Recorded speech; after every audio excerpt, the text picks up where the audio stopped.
Hello. ഒട്ടുമിക്ക മലയാളികളുടെയും favourite സ്നാക്കായ ഏത്തയ്ക്കാപ്പം അല്ലെങ്കിൽ പഴംപൊരിയുടെ റെസിപ്പിയാണ് ഇന്ന്. അതിനായി നന്നായി പഴുത്ത ഏത്തയ്ക്കാണ് ഇവിടെ എടുത്തിരിക്കുന്നത്. അതിനെ ഇതുപോലെ മുറിച്ച് ചെറിയ 4 കഷ്ണങ്ങളായിട്ടാണ് ഞാനിവിടെ ചെയ്യുന്നത്. ഇനി അതല്ല, നീളത്തിൽ തന്നെ ഇതുപോലെ കനക്കുറച്ച് അരിഞ്ഞെടുക്കാം.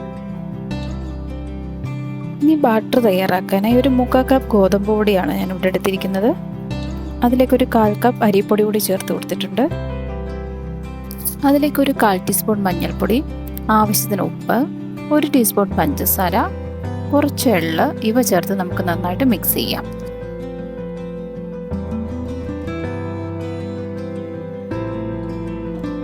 അതിലേക്ക് കുറച്ച് വെള്ളം ചേർത്ത് കൊടുത്ത് ബാറ്റർ ഇതുപോലെ നമുക്ക് റെഡിയാക്കി വെക്കാം. ഒരു ചീനിച്ചട്ടി വെളിച്ചെണ്ണ ഒഴിച്ച് ചൂടായി വന്നിട്ടുണ്ട്. അതിലേക്ക് ഏത്തപ്പഴം നമുക്ക് മാവിൽ മുക്കി ഓരോന്നായി ഇതുപോലെ ഇട്ട് കൊടുക്കാം.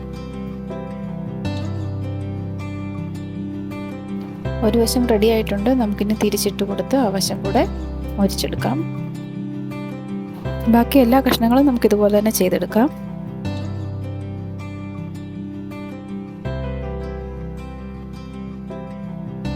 ഇതാ നമ്മുടെ പഴംപൊരി റെഡി ആയിട്ടുണ്ട്.